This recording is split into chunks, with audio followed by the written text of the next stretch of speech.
Damn, ladies and gentlemen, when it comes to Dwight Howard, they want to see him fall. They want to see him fall. Dwight Howard, they want to see you fall. What? Bro, what are you talking about, man?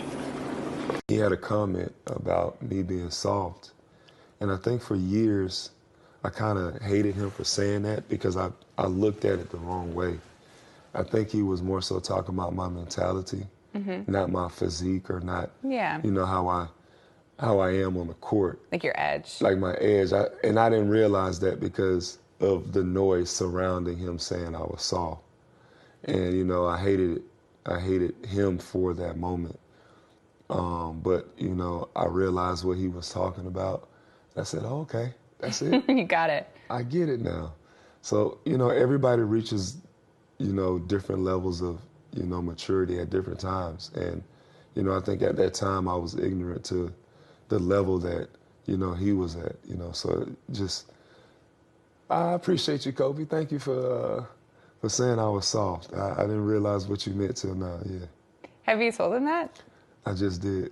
I'm like, why would somebody who I've never met, never had any contact with, make up a whole story about me?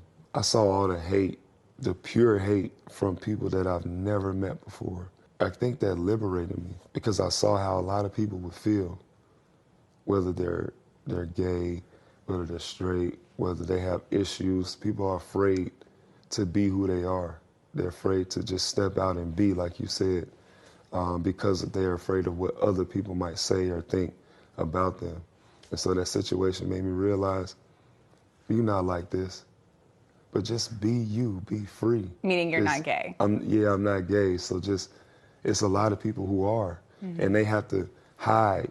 And there's people who have mental issues and they have to hide, put on a mask every day. It's like, well, I don't want to wear no mask. I just want to be. And it hurt at first to go through it. It hurt. I sat at home and I was like, man, I'll never want to come outside again. And good evening, morning, as I like to say. It is your boy Lewis, man, once again on the Lewis Basketball Network.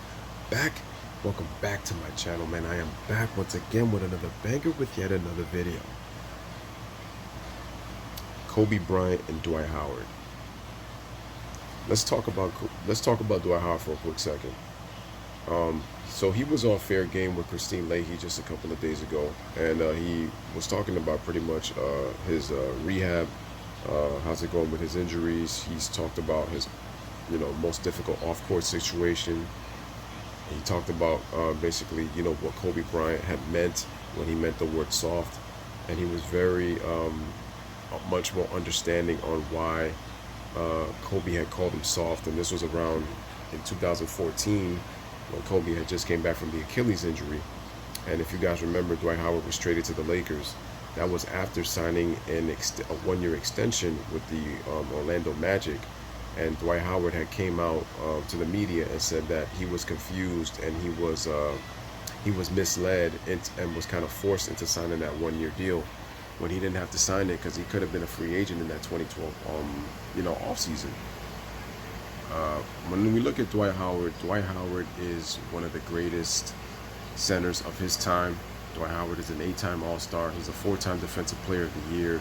He's led the NBA in blocks, I believe, twice, if I'm not mistaken. So Dwight Howard can play. Dwight Howard can play. He was pretty much the best big man in the game at the time. Would I say dominant? Maybe for his standards, I guess, in the NBA, you could say he was.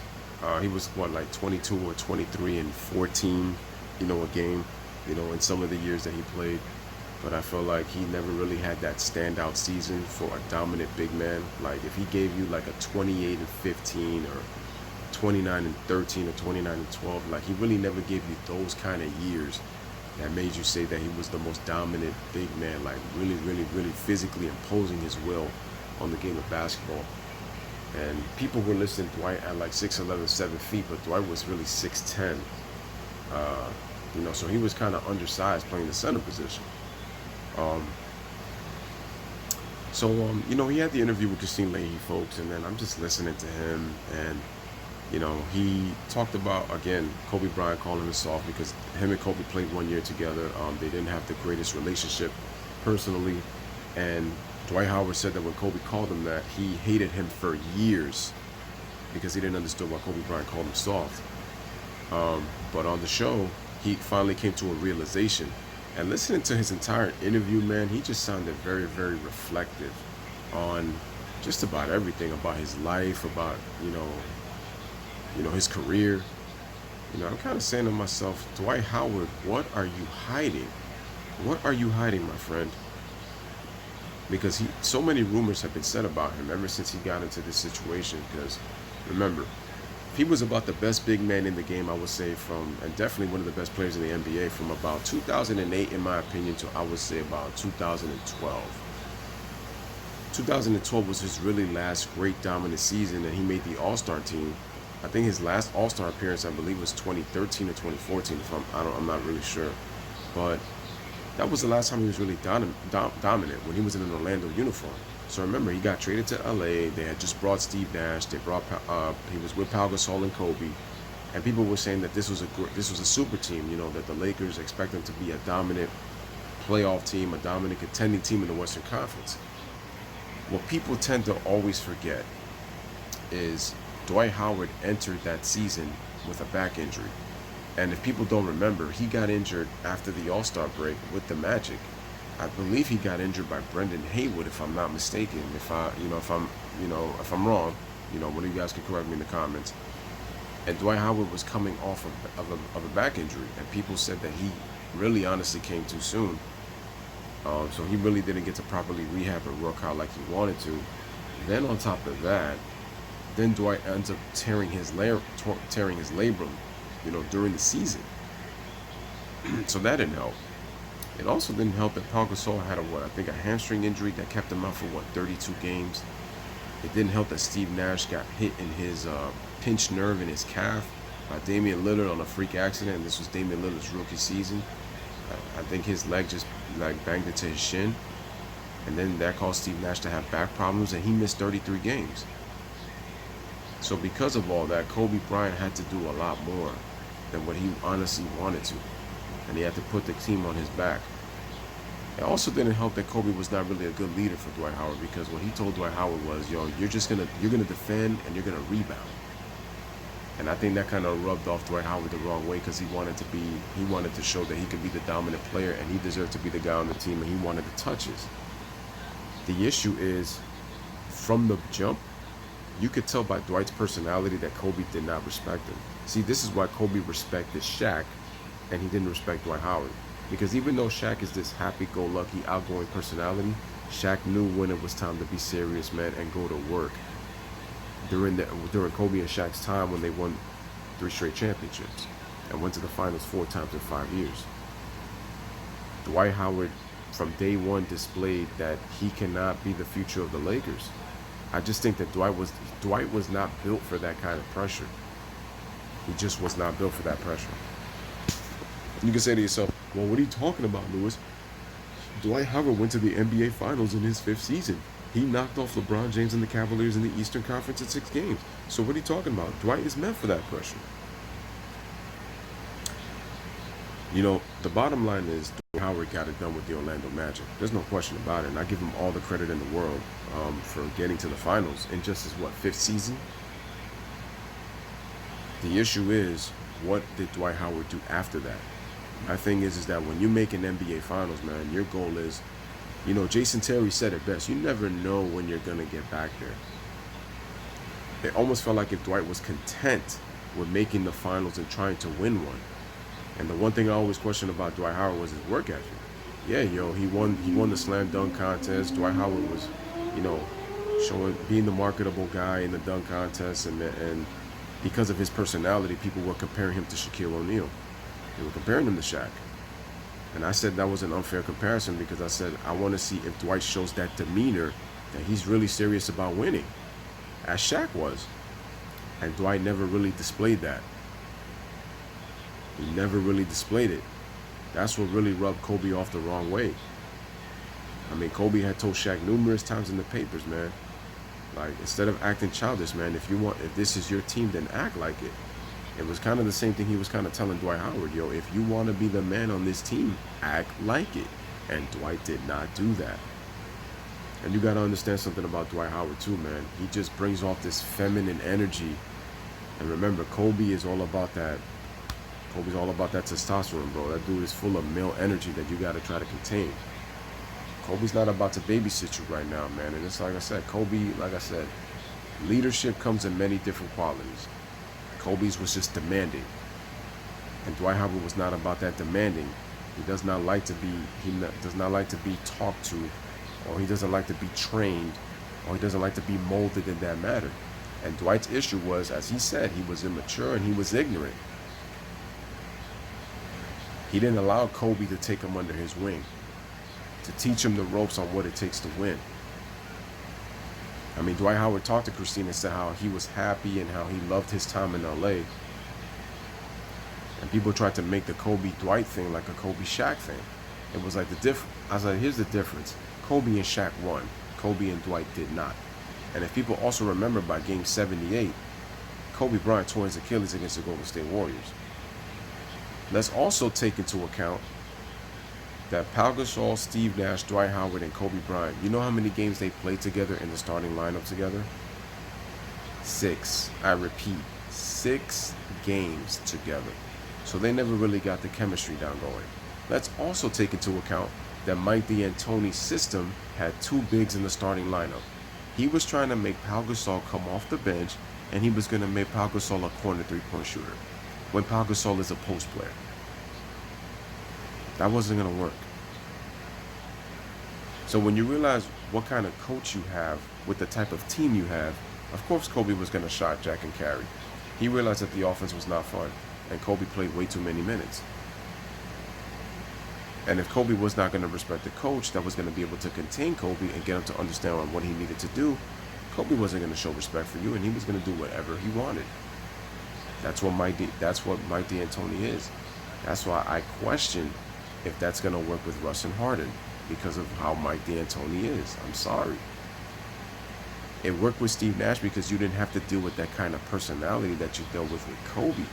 But now you have to deal with somebody that's kind of similar in Russell Westbrook, whose inability to listen.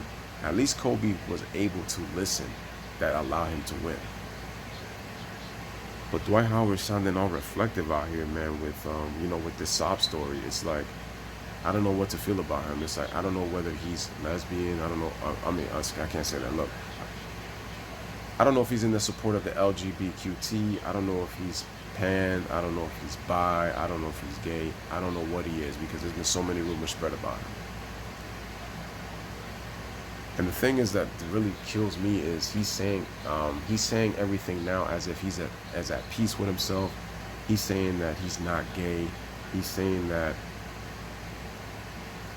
he doesn't have a problem. He doesn't really have a problem with Kobe and all this kind of stuff. And I'm like, why are you saying that you don't really have an issue? And then it's like, you are what you are. And, we really shouldn't have a problem with that. But you're kind of hiding yourself in the closet and saying that, well, I'm not this and I'm not that. It's like Dwight Howard's trying to speak from both sides. And it's like, I feel like at some point, because he's like come to some sort of revelation or some realization, it won't be long until Dwight comes out of the closet. I just think he's trying to find the right time. And as he did, he apologized on national TV for now finally understanding what he meant when Kobe Bryant finally told him what it meant, what it was to me, why he was soft, and he finally understands that. Me personally, again, I don't get it, but I do understand what Dwight is trying to say, that it's sometimes it takes people longer than others to try to understand like what a person meant. But like I said, he was too ignorant to get it, man, because honestly, Dwight Howard really could have made himself something special if he had really took the game of basketball pretty seriously. I think in some retrospect, he kind of took it as a joke. Some. Not all, some. And Shaq hated the fact that he was compared to Dwight for so many years. And people told Shaq, like, would you train Dwight Howard? He said, if he wants to learn power moves, yeah. I just think Dwight got the wrong coaching in terms of his offensive game from the wrong guy, in Patrick Ewing. I think Dwight should have learned power moves. I mean, Hakeem tried working with him, but Dwight, his feet are just too slow. That's why I said that his post moves weren't going to work. because he didn't have the quick feet. And Dwight Howard had poor footwork. Like, his footwork was okay, but it was like never really elite. He really could have been dominant and really more skilled had he had better footwork. Because you don't really need much in your offensive repertoire for a center to be dominant. You take a look at Shaq, he was more fine and polished when he went to the Lakers. But it's sad to see, man. Dwight said he's been itching to get to the gym. Dwight said he's itching to get back on the court, and he can't wait, and he wants to work out. And he said he's still trying to win a championship. I just don't know in today's NBA where Dwight Howard is useful. Let me know what you guys think in terms of, where do you think Dwight would fit on a championship team? Do you think he could still be productive and does he still have anything left? Does he still have anything left in the tank where he could provide a big lift on a championship team? Let me know what you guys think in the comments.